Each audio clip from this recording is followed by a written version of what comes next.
Hey, what's up everybody? I'm Waller's Wallet, and what better way to end out the year than with a collaboration with some awesome YouTubers, giving you our predictions for credit cards, credit card rewards, and award travel for 2020. But first, if you're new to this channel is all about credit cards, credit card rewards, and showing you how you can use your points and miles to travel for less. So if something that interests you, consider subscribing and turning the bell notification on as well. Also, consider giving the video a thumbs up. It really does help the channel out. Now, I want to give a big thanks to all the creators in this collaboration. It's always great to put these videos together and work with other people. Now, I do have their channels listed down in the description below, so be sure to check out their channels.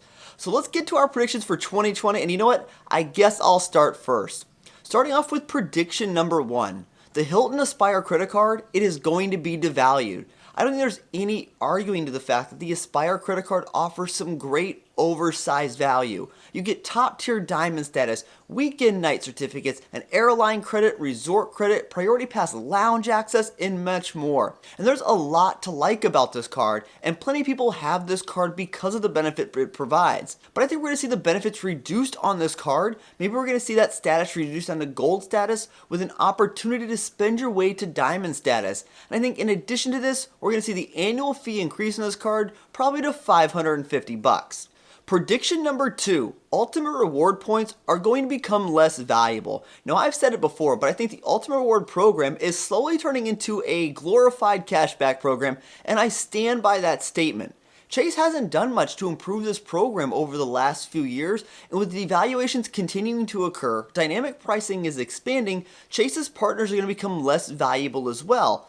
And their most valuable partner, which is Hyatt, is going to be implementing peak and off-peak awards in 2020, and I don't think that's going to be their only devaluation in 2020, which is going to further hurt Chase. But you know what? I think Chase is going to sit idle on the reward program and hold to the fact that YouTubers and bloggers talk about the Chase 524 rule and how important it is to get Chase cards first. And because of that, people are still going to be acquiring Chase cards before moving on to other banks. So if people are getting Chase cards regardless, does Chase really need to do anything to update the program? Prediction number 3. Business cards are going to count towards your 524 status, and this one would be a huge negative. But you know what? It's pretty common knowledge how to stay under 524 by applying for business credit cards, and Chase knows this is what people are doing. And in an effort to reduce this type of gaming behavior, I think we're going to see Chase start counting business cards towards their 524 status. And this would eliminate people taking advantage of business cards in order to stay under 524. And this would really change strategies for people as a whole. And prediction number 4. Banks are going to give higher rewards to actual customers. Now, we already see this with Bank of America and the Preferred Reward Program. Citi's done this targeted with a double cash and people hold Citi accounts, and Chase has done this with private client members as well. But in 2020, I think banks look to capitalize on these relationships and offer better rewards or better bonuses to these people to really keep them in those banks and keep them using their products. And this one could be a stretch, but you know what? As banks really look to keep loyalty as a top priority for them and retention, what better way to do that than reward people who actually bank with you? Now, those were my predictions for 2020. Let's see what everyone else has to say. What's up, everybody? I'm Brandon from FinanceBuzz.com. I've been doing points and miles for about 10 years. I travel 180 days out of the year. It's absolutely my passion. I love it. I also help run our YouTube channel as well as our Facebook group. We have 23,000 members. It's called FBZ Elite Travel and Points. Wanted to thank Destin and Waller's Wallet for having me here. He says he's having me here because I got some knowledge, but I really think it's just because we both have great hair. Without further ado, to my crystal ball, let's see the 5 predictions that I've come up with for 2020. I think they're all pretty likely. I obviously could be wrong, but I think if we see these changes, it's a pretty good indication of what's happening in the market. It's a pretty good indication of what you, the end user, want. Number 1, Citi is going to update their Prestige card. Because if they don't update their Prestige card, the gap between it and other premium cards are going to continue to grow. This card has been stripped down a ton in the recent years, and if Citi doesn't get it together, this card's going to become more and more obsolete. Number 2, this is one none of us want to hear, but it's likely going to happen. I think American Express is going to get stricter and stricter for reward abuse. The RAT team, the reward abuse team, seems to be doing nothing but ramping up how strict they're getting, and they're really digging into their algorithms and their data points, and unfortunately, I think they're getting more and more strict, and it's gonna unfortunately hurt a lot of the people out there that are into points and miles. Number 3, we're gonna see an influx of new cashback and entry-level type cards. But these cards are likely to come from fintech companies and not the major issuers.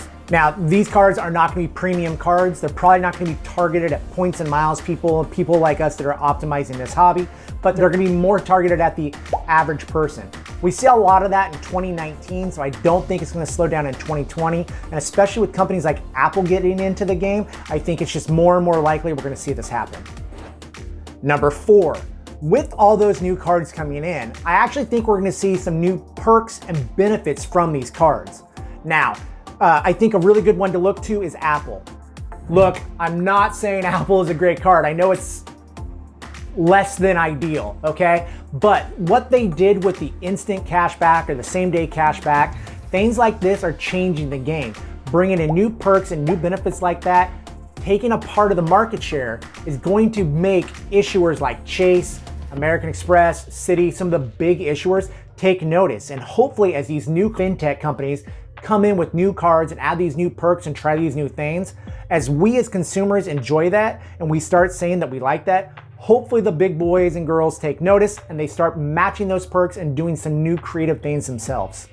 And number 5, Chase and American Express are gonna need to make some changes to their premium cards. These products have been pretty stagnant for a while, so they're due for a change. At an absolute minimum, we've gotta see something with the American Express Platinum Business Card. With WeWork going away, if they don't replace it, there's pretty much no way to justify that annual fee. Finally, thank you, Destin. Thank you, Waller's Wallet, for having us. Hopefully 2020 is nothing but good changes, but unfortunately, I don't think that's gonna be the case. We'll see. What's up guys, David from Wise Flies, a YouTube channel all about credit cards and travel points so you could travel anywhere almost free. Thank you so much for this invite on the collab, Destin. So let's talk predictions 2020. I'm gonna give general predictions, then I'll give predictions for Citi, Amex, and Chase. One of the general predictions I think is going to be stricter application rules. We've seen year after year, each bank is getting stricter and stricter. I don't think the major banks are going to go with the one lifetime rule as with Amex, but I think they're going to implement 36-month rules. There's already 24-month, 48-month with the Sapphires. I think 36-month rule is going to be the next step. With more application restrictions in place, I think they're going to raise annual fees as well. And unfortunately, I think there's going to be more shutdowns. So November 2019, Amex had a wave of shutdowns. December 2019, Chase had a wave of shutdowns. American Airlines had a wave of shutdowns. I think it's easier for the banks to just eliminate the fringe churners, close their accounts, as opposed to make more stricter rules for the masses, because sign-up offers and bonuses and all that is still a big profit center for the credit card companies. They're not gonna really make it too strict for people. They want people to still apply, still get approved for cards, but just eliminate the ones who are really screwing it up for everyone else. Next prediction is premium credit cards are gonna keep losing value. So annual fees are gonna keep going up. It seems like they keep cutting benefits. Now I'm gonna give my specific predictions for each of the major banks. So Chase, I think they're gonna decrease the sign-up offers for the Chase Ink Cash and Chase Ink Unlimited. It's been 50,000 sign-up offer, no annual fee for over a year now, and I think they're gonna decrease that down to 30,000. For the Chase Sapphire Reserve, I think they're gonna hike up the annual fee to $550 because the Citi Prestige raised its annual fee to $495, Amex Platinum raised it to $550. I think the Chase Sapphire Reserve card is gonna raise it to $550 as well. And I think Chase is gonna revamp the Chase Sapphire Prefer card if they're smart enough. I think they're gonna add a grocery multiplier to it. I'm gonna guess 2x or 3x at grocery stores. With Amex adding great travel protections to compete with Chase cards, I think that there's gonna be a big cut in benefits Q2 with Amex. Now let's talk about Citi. Citi had a huge cut in benefits September 2019, which left a hole in the market, especially for travel protections. Amex swooped in, captured the market, very smart with Amex. I think Citi's gonna make a great counter move and revamp its Citi Premier card and more benefits to it, especially since a lot of people jumped ship with Citi because of all the travel protections lost. And those are my predictions for 2020. What's going on, everybody? David here from Travel Explore Click. On this channel, we talk about inspiring people to travel more using points. We have weekly videos and we have live streams on Sundays. If this sounds like something interesting to you, please hit that subscribe button. Don't forget to hit the little bell notification so you can get future updates on my videos. First off, I'd like to thank Destin for including me in the video. We've done some collabs in the past. I really like his channel. I really like what he's doing on YouTube. Okay, so let's go ahead and talk about my prediction. I only have one prediction for 2020, And I've talked about this before, and I want to talk about it now because I think 2020 is going to be the time where we'll see this happen. I think the Chase Sapphire Preferred is finally going to get a refresh. So that is my prediction, and I'm going to tell you the reasons why I think this is going to happen. So we've seen some competition out there. We've seen the American Express Green Card do a refresh, and I think it's time. I think it's time for Chase to make a decision, make a move. The Chase Sapphire Reserve, there were some rumors that they're going to be making some changes to that card, but I really think they should be focusing on the Chase Sapphire Preferred. So if they're listening, if you guys are listening to me, please make some changes with the Chase Sapphire Preferred. So the first thing you're going to need to do is you're going to need to allow people to get the card, because right now if you have the Chase Sapphire Reserve, you're not able to get the Chase Sapphire Preferred. So allow people to get the card and then make some of these changes. I think the first thing that they need to do is they do need to raise that annual fee. So right now it's $95, and I know when you start talking about raising fees, people get really uncomfortable, but I think they need to raise it to at least $150 and then add some different perks. One of the benefits that I think that they should add is a credit. So you can always raise the annual fee and then give us a credit, maybe give us a $50 credit, and go a different route. $50 credit, a gas credit, instead of some of the other credits that we see out there, Uber credits and all these other things. Give us a gas credit, $50 gas credit, let us fill up our tank. I think a lot of people would want to be able to do that. So I think that's a good thing. So the next thing I think they need to focus on are the categories. So the categories and the multipliers. So looking at the categories with the Chase Sapphire Preferred, you get 2 points for every dollar spent on travel, 2 points for every dollar spent in dining. Why not change those categories to something else? So now you can have both cards, the Chase Sapphire Reserve and the Chase Sapphire Preferred, and then they can play off each other. So give us like a gas or groceries, or give us both of those. So give us 3 points for every dollar spent on gas, 3 points for every dollar spent in groceries, and now you have two cards that play well with each other, just like the American Express Platinum and the American Express Gold. I think that's a good strategy for Chase to have. So that's my prediction for 2020. Hope this information was valuable. Destin, thank you again for having me on your channel. Happy holidays, everyone. Hey guys, first of all, I want to say thank you, Destin, for having me on your channel. And for those of you who don't know me, my name is Rami and my channel is Points Pointers, where I talk about maximizing your credit cards, points, and miles for award travel. So the topic we're discussing here is predictions for 2020. Mine may not be much of a prediction, but a hope for Chase to make one of their most popular credit cards better. And that is the Chase Sapphire Preferred. Earning 2x on dining and travel, and that's it, is not gonna cut it anymore for a $95 annual fee. Citi and Amex updated their credit cards recently, with Citi updating the Citi Prestige to earn 5x on dining and airfare and 3x on hotels and cruises. I know the Citi Prestige has a much higher annual fee, but the travel credit cut the annual fee in about half. Even when compared to the Citi Premier that also has a $95 annual fee, the Citi Premier earns 3x on all travel purchases, including gas stations, which is fantastic, and it also earns 2x on dining and entertainment. So again, earning that completely beats the Chase Sapphire Preferred. On the Amex side, they refreshed the Gold Card to earn 4x on dining and also has a bunch of credits to cut through the higher annual fee. And the new Green Card is great to earn 3x on dining and travel, including transit, and it also has annual credits that can cut through the annual fee, which is only $150.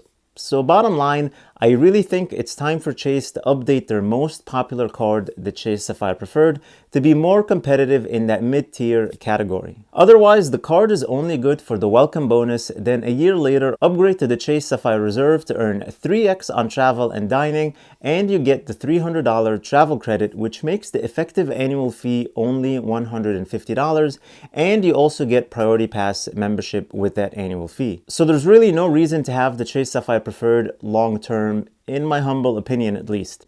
That's it for me, guys. Thanks again, Destin, for having me on your channel. Peace.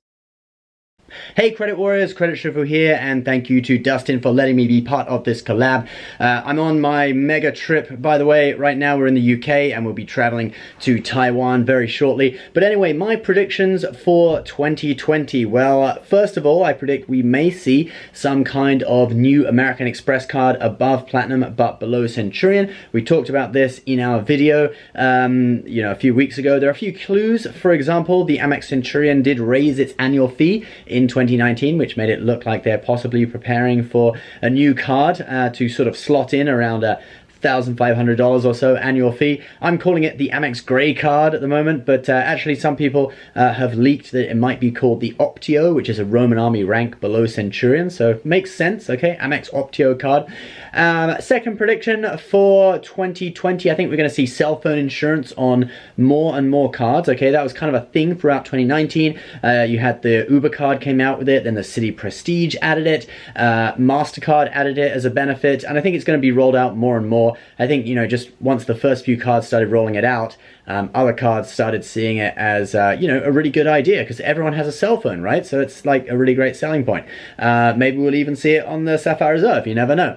And that brings me to my next point, the Sapphire Reserve. I think perhaps in year 2020, we will see some improvements to the CSR. It's been kind of quiet from Chase throughout the whole of 2019. There have been a few leaks and rumors that the annual fee might increase and there might be a dining credit or something. Personally, I think the CSR is great as it is, but in order to drum up interest and compete with the Amex Gold and even the Amex Green, which is now kind of competing with the CSR, I think they need to do something to the card in 2020 to make it a bit more enticing. Maybe adding cell phone insurance, that would be a great thing, Chase, if you could do that. Basically, apart from that, I think we'll continue to see things like devaluations on the redeeming point side. Airline charts are moving over to dynamic pricing in many cases, less of those awards charts. British Airways already, I think, moved over to it. Many of the American airlines are following suit. So you're always seeing devaluations, but you're always seeing new ways to earn points as well. So it is kind of a balance, all right? So don't worry about it. But, you know, I would say it remains a better time than ever to earn and redeem credit card points and miles. And over here in the UK, you see just how bad their credit card points system is. Makes us thankful for what we've got in the United States. So once again, I wish everyone a Merry Christmas, a Happy New Year, good luck in 2020. Thank you very much for Destin for recruiting me to be part of this video. And we'll see you again next time. Bye-bye. So there you have it. Those are our predictions for 2020. Again, I want to thank both Davids, Brandon and that great hair of his, Rami and Ben for being part of this collaboration. I look forward to more collaborations in the future as well. If you haven't already, be sure to check out and subscribe to these channels. I hope all of you have a great New Year's. I look forward to all the fun we see in the credit card and award travel space for 2020. But you know what? Let us know your predictions down in the comments below. Hey everyone, thanks for tuning in this video. If you want to help support the channel, a simple way would be using links on the website or in the description below. And until next time, safe travels and take care.